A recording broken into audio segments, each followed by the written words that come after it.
नमस्कार। विचार मंथन में आपका स्वागत है।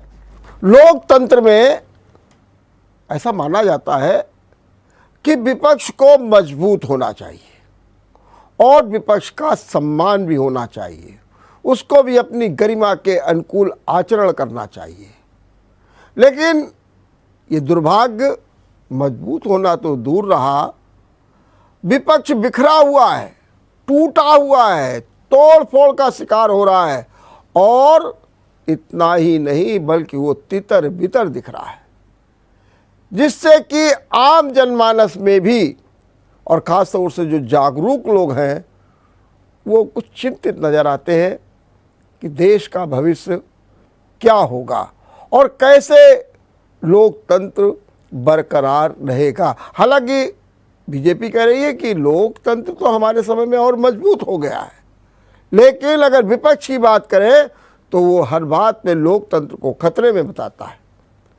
हमारे कानपुर नगर में ही देखिए, विपक्ष को एक करने के लिए आतुर हैं और अगुवाई कर रही हैं हमारी पूर्व सांसद सुभाषिनी अली जी। आज हम सुभाषिनी अली जी से स्वागत करते हैं और जानेंगे कि विपक्ष किधर है, क्या होगा और क्या चेतना जागृत होगी। सुभाषिनी जी, अभी कुछ दिन पहले ही शरद पवार ने एक बयान दिया है और कहा है कि किसानों की हत्या के विरोध में विपक्ष को एकजुट हो जाना चाहिए तुरंत। क्या कहना है आपका? ऐसा है कि जब हम विपक्ष की बात करते हैं तो अक्सर हम केवल कुछ चंद राजनीतिक दलों की ही बात करते हैं, लेकिन विपक्ष इससे बहुत बड़ा है। आज अगर हम देखें तो शायद सबसे ज़्यादा अगर विरोध कहीं पर प्रकट हो रहा है तो किसान आंदोलन के माध्यम से प्रकट हो रहा है। लाखों लोग, जिनके परिवार के साथ पता नहीं कितने और लाख लोग जुड़े हुए हैं, वो आज बड़े बड़े सवालों को लेकर के अपना विरोध प्रकट कर रहे हैं। और ये सवाल केवल अब 3 काले कानूनों के साथ जुड़े हुए नहीं हैं। अब वो बात उठा रहे हैं लोकतंत्र की, वो उठा रहे हैं संविधान की, वो उठा रहे हैं धर्मनिरपेक्षता की, तमाम सवालों को उठा रहे हैं। तो विपक्ष के बारे में जब हम सोचते हैं तो हमें थोड़ी अपनी कल्पना या अपनी सोच थोड़ी विस्तृत करनी होगी। दूसरी बात, जब हम विपक्षी एकता की बात करते हैं तो देखिए, अब वो ज़माना नहीं रहा कि सारी पार्टियां एक हो जाएंगी या विलय कर लेंगी, क्योंकि उसका कोई बहुत अच्छा पहले भी मतलब परिणाम नहीं सामने आया। लेकिन अगर हम देखें कि अलग अलग मुद्दों पर आज जो सरकार, ख़ास तौर से उत्तर प्रदेश में, क्योंकि यहाँ चुनाव होने वाला है, तो सरकार जो तमाम जनतांत्रिक प्रणालियों पर कुठाराघात कर रहा है, जो विपक्ष को बिल्कुल अनैतिक, लेफ्टिस्ट, नक्सली, राष्ट्रद्रोही कहने में लगा हुआ है, इस सब के बावजूद आज अगर आवाज़ें उठ रही हैं उत्तर प्रदेश में तो सरकार के विरोध में बहुत ज़बरदस्त तरीके से उठ रही हैं। और अगर अभी जो लखीमपुर खीरी में हुआ, अगर हम उसको ही ले लें तो आप देखेंगे कि वहाँ पर जो विरोध हुआ, जो वहाँ पर लोग पहुँचे, उनमें करीब करीब सारे विपक्षी राजनीतिक दल के लोग हैं और सड़कों पर भी उतर करके काफ़ी ज़बरदस्त विरोध उत्तर प्रदेश के कई इलाकों में हुआ और ये विरोध थमने वाला नहीं है। तो मैं इतना ही कहना चाहती हूँ कि विपक्ष की एकता जब आप बात करते हैं तो विपक्ष का विलय नहीं होगा, लेकिन विपक्ष की एकता भाजपा को हराने के लिए निश्चित रूप से हम लोगों को देखने को मिलेगी। और ये जो एक भ्रम था कि भाजपा तो हार नहीं सकती, दरअसल पिछले विधानसभा के चुनाव में ये भ्रम टूटा है। 5 विधानसभाओं में चुनाव हुए, एक तो पुद्दुचेरी है बहुत छोटा, असम में भी जहां पर आपको मालूम है पूरी तरह से सांप्रदायिक ध्रुवीकरण करके चुनाव लड़ा गया, लेकिन जो 2 बड़े गठबंधन थे उनमें केवल 1% वोटों का अंतर था और भाजपा की सीटें कम हुई। बाकी जो 3 बड़े राज्य थे, बंगाल, केरला और तमिलनाडु, वहाँ पर भाजपा बुरी तरह से हारी। अब हम ये नहीं कहते किसी एक पार्टी ने हराया, लेकिन भाजपा हारी और ये एक बहुत बड़ा सबक लोगों ने लिया है इससे कि भाजपा केवल हराई नहीं जा सकती है, भाजपा हराई गई है और हराई जाएगी। और इन राज्यों में जो मुद्दे थे वो मुद्दे थे राज्य के अधिकारों पर हमला, वो मुद्दे थे राज्यों की संस्कृति पर हमला, सांप्रदायिकीकरण और एक तरह से पूरे मतलब सरकारी तंत्र और बहुत ज़्यादा पैसे का इस्तेमाल।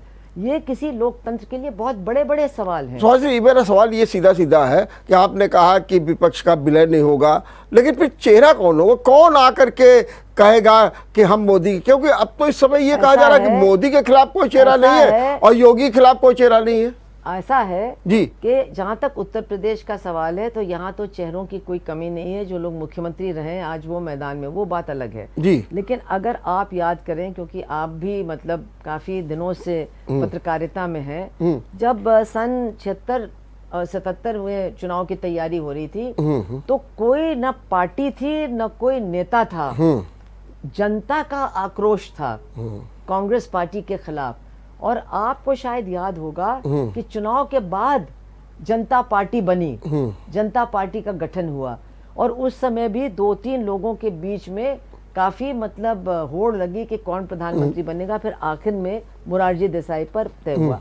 तो ये तो जनता का जो गुस्सा है, जनता का जो विरोध है, ये तमाम राजनीतिक दलों को जीत की तरफ आगे बढ़ाएगा और फिर उसी में से विकल्प निकलेंगे। और उत्तर प्रदेश में चेहरे की कमी नहीं है। सुभाषिनी जी, चलिए मैं आपकी, चाहे वो अखिलेश यादव हो, चाहे बहन जी हो, ये जाने माने चेहरे। प्रियंका गांधी और प्रियंका गांधी है, मतलब इनमें से जो भी सबसे ज्यादा सीटों से निकलेगा, अगर कोई गठबंधन होगा, पता नहीं होगा कि नहीं होगा, तो वो ही स्वाभाविक। सुभाषिनी जी, मेरा एक सवाल नहीं समझ में आता। आपने एक बात कही, आक्रोश, आपने एक वर्ड कहा, आक्रोश तो कहीं दिखता नहीं है। तो मुझे याद है जब मैं देखता था कि सुभाषिनी जी सड़क पर निकलती थी, एक हुजूम चलता था और वो अपने नारों से गुंजायमान कर देती थी शहर को। आज तो वो दिखाई नहीं दे रहा कहीं कुछ। 75 में भी कोई विरोध नहीं दिखाई दे रहा था, कोई आक्रोश नहीं दिखाई दे रहा था। देखिए उस समय तो जन आंदोलन था, छात्र आंदोलन थे, जेपी मूवमेंट चल रहा था, सभी लोग चल रहे थे जी। 74 में जब ये इमरजेंसी लागू हुई तो उसके बाद एकदम चुप्पी थी पूरे देश में। और जब लोग छूटे, इमरजेंसी हटाई गई, जब लोग जेलों से निकले और चुनाव का ऐलान हुआ, तब वो गुस्सा सामने आया।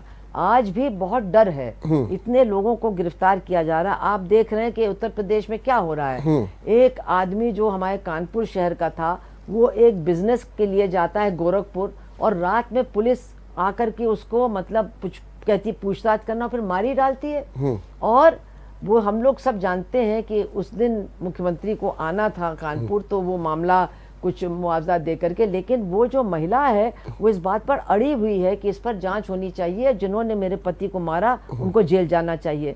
तो ये एक हिम्मत का विरोध है और तमाम लोग उसका साथ दे रहे हैं, तमाम लोग उसके साथ खड़े हैं।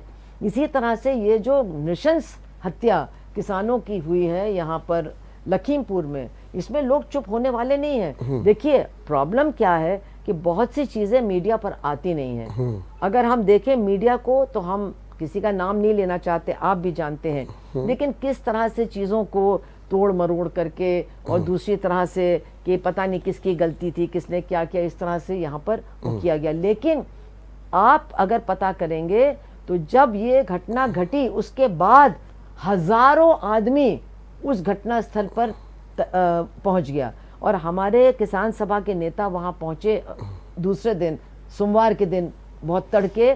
तो इतना वहां पर हुजूम था, मतलब लोगों में डर नहीं था कि लोग मर गए, लोगों में गुस्सा था कि ये कैसे हुआ, इसके खिलाफ हमको बोलना है।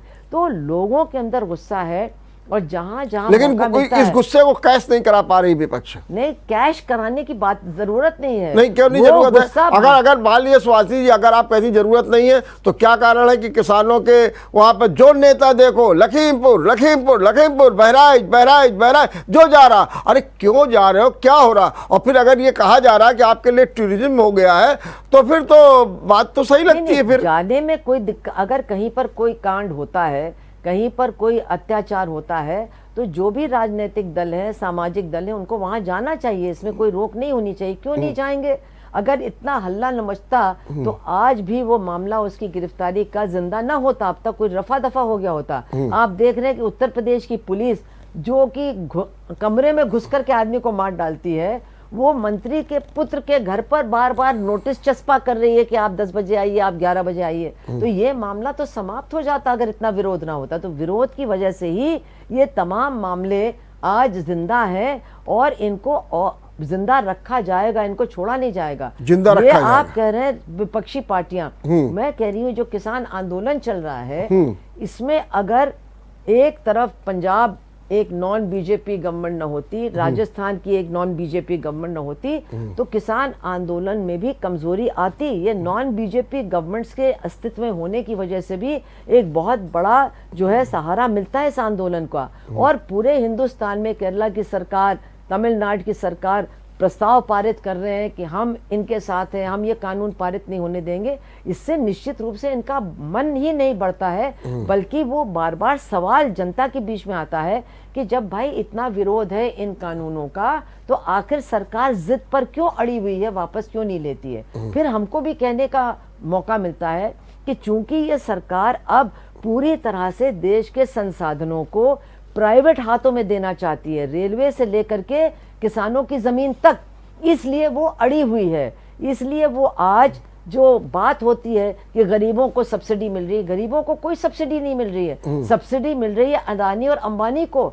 आज एयरपोर्ट्स के ऊपर, उनके अपग्रेडेशन के ऊपर हजारों करोड़ रुपए सरकार खर्च करने के बाद उनके हवाले कर रही है। टाटा ने एयर इंडिया भी ले लिया, आज मालिक हो गए। वो तो एक वो एयरलाइन है उसको ले रही है। हाँ। वो तो एक दूसरा, वो तो घाटे में था। लेकिन ये जो एयरपोर्ट्स हैं, हाँ, इन पर हजारों करोड़ रुपए खर्च करके उनको कौड़ियों के भाव अदानी को दिया जा रहा है। और जो किसानों की जमीन है, जो सबसे बड़ा प्राइवेट संपत्ति बचा है इस देश में, वो पूरी तैयारी है कि तरह तरह के कानूनों को लागू करके। सुहासिनी जी एक बताइए, ये किसान कानूनों की बात कर रही है, एक मिनट, किसानों कानून बात कर रही है और वो सरकार बार बार उनसे पूछ रही है ये बता तो दीजिए कि इसमें कमी क्या है, क्या कमी है, कोई नहीं बताते, कोई नहीं बताता। ये तो इनका वो है, इनका तौर तरीका है, सब लोग बता चुके। 3 बातें हैं। हाँ। एक चीज है, उन्होंने बनाया आवश्यक वस्तु अधिनियम में संशोधन, मतलब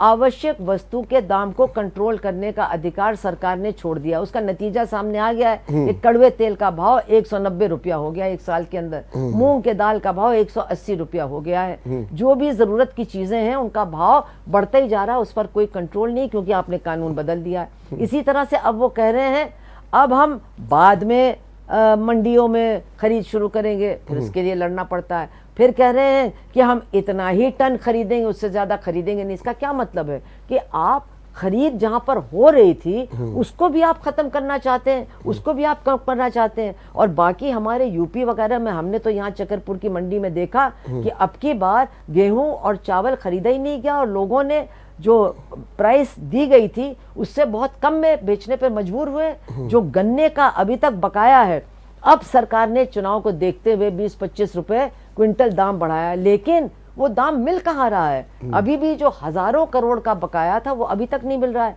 कॉन्ट्रैक्ट फार्मिंग जो वो कहते हैं करना चाहिए, कह रहे हैं इसमें बहुत फायदा होगा।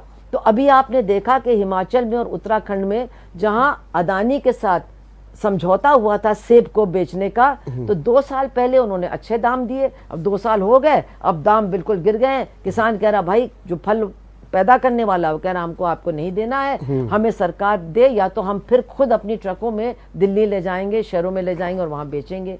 तो ये सारे कानून ऐसे हैं जो किसानों को जितनी वो मजबूरी में हैं उससे भी ज्यादा मजबूरी में डाल करके उनको मजबूर करेंगे कि वो अपनी जमीन से हाथ धोएं। और फिर अभी आप देख रहे हैं श्रीलंका में क्या हो रहा है, रोटियों के लाले पड़ रहे हैं। और वही हालत हमारे देश में होगी अगर किसानों के हाथ से जमीन चली गई। और जो गेहूं और चावल वो पैदा कर रहा है, जो पिछले 2 साल में उसी ने जीडीपी को थोड़ा बहुत ऊपर उठाने में मदद की है, तो इस देश में जो संकट आएगा उसकी कल्पना भी करना मुश्किल है। इसलिए उस आंदोलन का केवल राजनीतिक दलों को नहीं, हर भारतीय नागरिक को उसका समर्थन करना चाहिए। ठीक, मैं आपसे एक सवाल ये भी जानना चाहता हूँ कि अगर यूपी की बात बार बार मैं करूँगा, यूपी में इस समय आतंकवादी, धर्मांतरण और जनसंख्या नियंत्रण, ये सब बड़े मुद्दे तेजी से उठ। क्या यूपी में ये खेल शुरू कर दिया गया है धर्म के नाम पर? और बहुत कड़वा सच तो ये है कि जब हमारा एक IAS अधिकारी ये सब करेगा तो कैसे काम चलेगा? देखिए ऐसा है, हाँ। पहली बात मैं आपको बता दूं, जी। धर्मांतरण करना हमारे देश में संवैधानिक है। जबरदस्ती किसी का धर्म बदलना, जोर जबरदस्ती करके या रिश्वत दे करके, ये जुर्म है। ये एक चीज हम लोगों को साफ करना चाहिए। नहीं, ये तो आप बात रुक साफ जाइए, है, ये साफ है। इफ्तिखारुद्दीन साहब ने हाँ। क्या किया क्या नहीं किया, अभी उसकी इंक्वायरी हो रही है, मुझ पर नहीं टिप्पणी करना चाहते। जी। मेरा ये कहना है हाँ। कि ये सरकार केवल और केवल धर्म के आधार पर ध्रुवीकरण करके ही अपने आप को बचाने के लिए पूरी कोशिश कर रही है। जैसे कि मैं आपको बताऊं, उन्होंने जनसंख्या नीति के बारे में एक कानून बनाने की बात कही। अभी वो कानून बना या नहीं बना, अभी वो थोड़ा सा अधर में लटका हुआ है। बिल्कुल अधर में है। अधर में क्यों अधर में है? क्योंकि जब कहते समय आने पर, समय आने क्यों पर अधर में है? हाँ। इसलिए कि उससे उसका जो असर है वो हमारे समाज के तमाम गरीबों पर बहुत विपरीत पड़ने वाला है। आप प्रोपेगेंडा कर सकते हैं कि मुसलमानों के ज्यादा बच्चे होते हैं, लेकिन जो आंकड़े हैं वो बताते हैं कि हमारे देश के जो गरीब हैं और जो कम पढ़े लिखे हैं, जिनके लिए स्वास्थ्य सेवाएं उपलब्ध नहीं होती हैं, वो चाहे मुस्लिम हो, चाहे दलित हो, चाहे बहुत पिछड़ी जात के हो, चाहे आदिवासी हो, ये लोग ज्यादा बच्चे पैदा करते हैं। अब जब आप कह रहे हैं अगर एक बच्चा आप पैदा करेंगे और अगर लड़की होगी और आप नसबंदी करवा लेंगे तो हम आपको इतना पैसा देंगे, तो मैं आपसे पूछ रही हूँ नसबंदी किसकी होगी? हमारे समाज में किसकी नसबंदी होती है? महिला की होगी। और महिला की नसबंदी के साथ साथ जुड़ी हुई तमाम स्वास्थ्य संबंधित सवाल हैं, क्या इस पर सरकार गौर कर रही है? फिर दूसरी बात कह रहे हैं कि अगर मान लीजिए एक बच्चा मर जाता है तो आप दूसरा बच्चा पैदा कर सकते हैं अगर आपके एक है। तो अगर उस महिला की नसबंदी हो चुकी है तो फिर दूसरा बच्चा अगर वो पुरुष पैदा करना चाहता तो उस महिला को वो घर से निकाल करके दूसरी शादी करके, मतलब जो इसके तमाम सामाजिक पहलू हैं, इस पर हम लोगों ने उनको नोट भेजा है कि आप इन चीज़ों पर गौर कीजिए।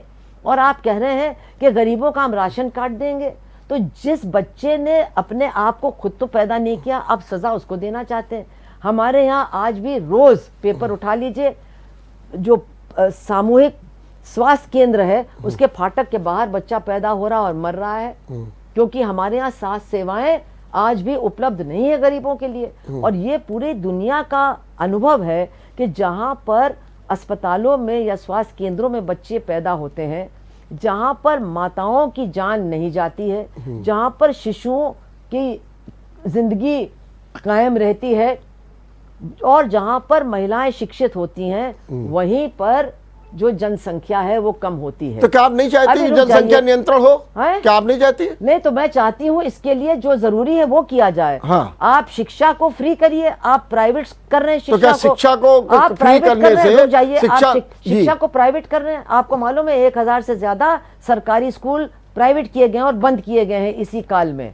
तो आप अगर सरकारी स्कूलों को बंद करेंगे, शिक्षा को महंगा करेंगे, अगर आप स्वास्थ्य सेवाओं को प्राइवेट करेंगे, उनको महंगा करेंगे, तो फिर आपकी जनसंख्या कम नहीं होगी, चाहे आप कह दें हम फांसी देंगे ज्यादा बच्चे होने पर। नहीं, आप ये बताइए जनसंख्या नियंत्रण कानून लागू होना चाहिए या नहीं होना चाहिए? नहीं होना चाहिए, जैसा कि बना है जी। नहीं, जैसा बना है, जैसा बना है। अगर आप महिलाओं को शिक्षा देंगे, अगर आप उनके बच्चों के लिए पैदा होने के लिए जगह उपलब्ध कराएंगे, अगर आप इन्फेंट मोर्टेलिटी रेट यानी शिशु मृत्यु दर और मातृ मृत्यु दर को कम करेंगे, तो अपने आप आपको कुछ नहीं करना है। केरला के अंदर, तमिलनाडु के अंदर ये चीजें हुई हैं और जो जनसंख्या है वो 2% से घट करके 1 पॉइंट समथिंग हो गई है। यूपी में भी क्योंकि कुछ सुधार पिछले 20 सालों में हुआ है, तो 20 सालों में यूपी में भी उन चीजों की वजह से ये जनसंख्या जो दर है वो कम हुआ है। लेकिन ये जो कोरोना काल है, इसमें स्वास्थ्य सेवाएं बिल्कुल चरमरा गई हैं, लोगों के हाथ में बिल्कुल पैसा अब नहीं है, शिक्षा महंगी हो गई है, लड़कियों को स्कूलों से अब निकालने का काम हो रहा है। इसलिए खतरा है कि शायद जनसंख्या दर बढ़े। इसके लिए आपको इन चीजों को ठीक करना पड़ेगा। आप कहेंगे हम राशन तुमको नहीं देंगे, हम ये नहीं करेंगे, वो करेंगे नहीं, तो जनसंख्या दर कम नहीं होगी और बिला वजह आप गरीबों को दंडित करेंगे। ये बातें जब लोगों ने कहीं, जब हम लोगों ने भी अपना नोट भेजा तो अभी वो थोड़ा बहुत रुक गया है। और दूसरी तरफ वीएचपी तो कह रहा है कि भाई हिंदू ज्यादा बच्चे पैदा करो, 14 बच्चे पैदा करो, 20 बच्चे पैदा करो। तो वो उन्होंने कह दिया नहीं साहब हम तो इसको मानते नहीं। तो अब अलग अलग तरीके से इसका विरोध हो रहा है, लेकिन जो सही में विरोध होना चाहिए वो ये कि ये महिला विरोधी है, गरीब विरोधी है, बीएसपी ने तो ये कहा है, इससे जनसंख्या दर कम होगी भी नहीं। बीएसपी ने तो ये कहा है कि एक बच्चे को प्रोत्साहन देना गलत है। ये कह रहे हैं, वो ये 14-15 में तो किसी संत महात्मा ने कह दिया होगा, जो लोग है बीप के लोग, लेकिन बीप का जो अधिकृत बयान है वो ये बयान है। अच्छा, तो उन्होंने भी विरोध किया। अब उन्होंने क्यों विरोध किया? क्योंकि इससे, जो मैंने आपको पहले ही कहा, उन्होंने सोचा था कि इससे मुसलमानों के खिलाफ एक बात होगी कि यही बच्चे ज्यादा पैदा करते हैं, लेकिन ये बात हकीकत से परी है। ये आंकड़े इस बात का सबूत नहीं दे रहे हैं। तमाम समुदाय हैं जिसमें मतलब बच्चे 2-3 और अधिक होते हैं, केवल मुस्लिम नहीं। अच्छा, ये बताइए कि 2022 का, अभी आपने कहा वो धर्मांतरण, अब धर्मांतरण का एक और चल रहा है कि मतलब शादी के लिए धर्मांतरण। हाँ, शादी, हाँ, लेकिन अब इसमें आप देखिए क्या हो रहा है। अगर कोई हिंदू लड़का किसी मुस्लिम लड़की से शादी करता है तो उसके ऊपर कोई कार्रवाई नहीं हो रही है, किसी तरह की कोई कार्रवाई नहीं हो रही, बल्कि लोग उसको वेलकम कर रहे हैं। और अगर कोई मुस्लिम लड़का हिंदू लड़की से शादी करती है तो हर तरह से दंडित किया जा रहा है वो लड़का और उसका परिवार। नहीं, दंडित किया जा रहा है। रुक जाइए, अगर वो लड़की ये बयान दे रही कोर्ट के सामने कि हमने अपनी मर्जी से शादी की है, हाँ, तो सुरक्षा मिल रही है। धर्म, तो फिर तब भी वो जेल जा रहे हैं। नहीं, जेल का है, तो सुरक्षा मिल रही है। तो कोर्ट कह रहे हैं इनको सुरक्षा दीजिए। नहीं, कोर्ट छोड़ रही है, लेकिन सरकार तो जेल भेज रही है, फिर वो कोर्ट से छूट रहे हैं। हम और आप कानपुर शहर में रहते हैं, कानपुर में 3 घटनाएं घटी हैं जिसमें धर्मांतरण की बात कही गई।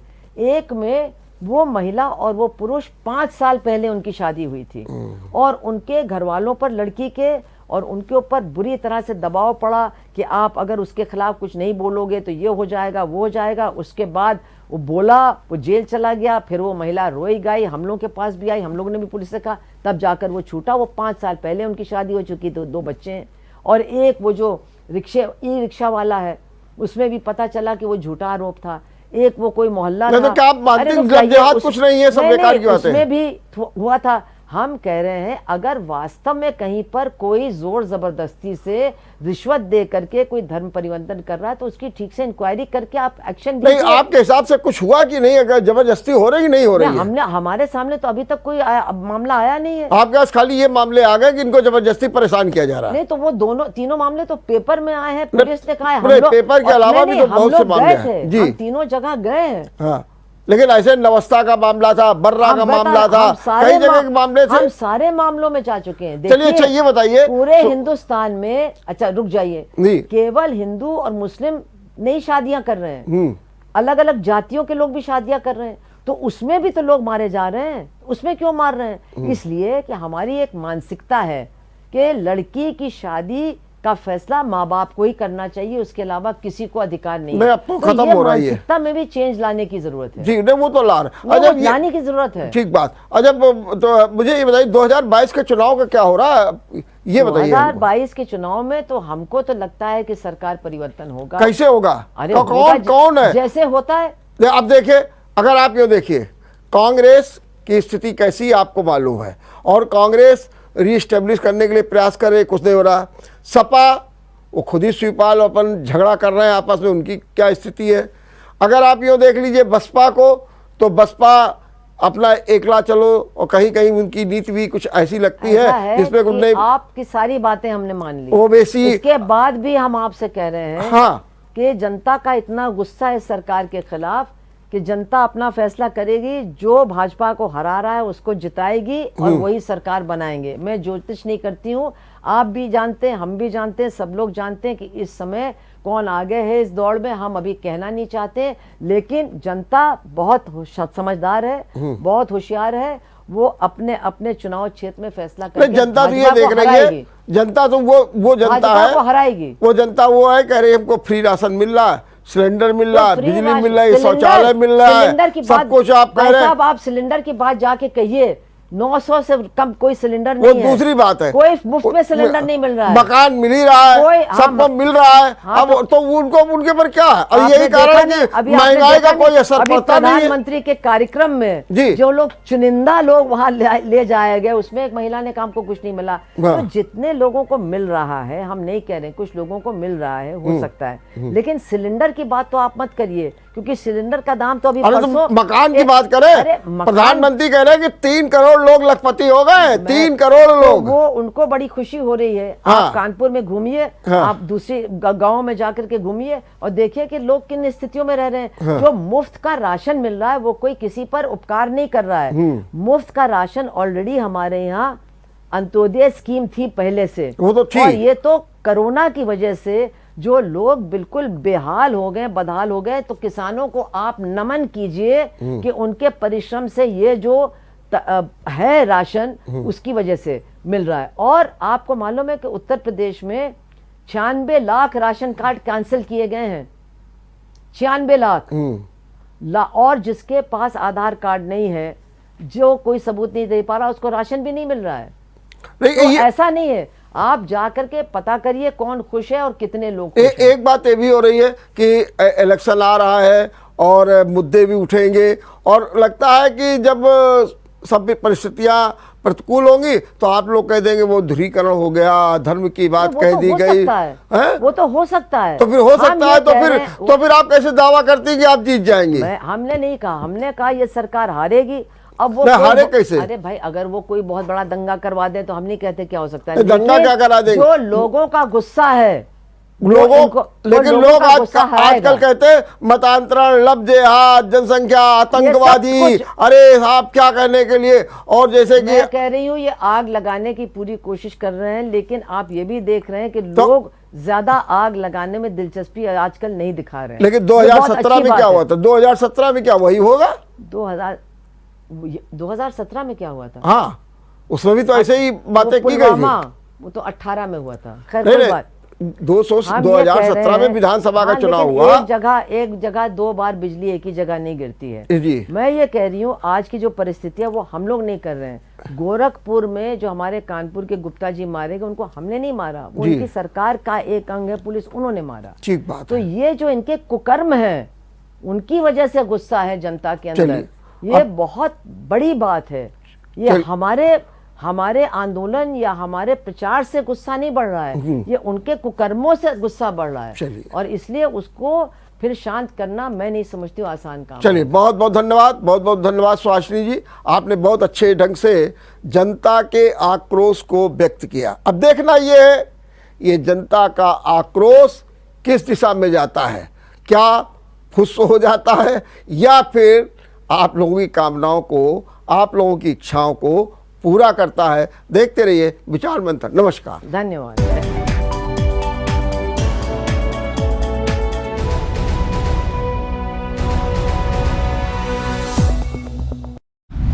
अगर आपको हमारा वीडियो पसंद आया हो तो हमें लाइक करें, सब्सक्राइब करें और ज्यादा से ज्यादा शेयर करें। और हाँ, बेल आइकॉन दबाना ना भूलें ताकि हर खबर का अपडेट आप तक पहुंचे तुरंत।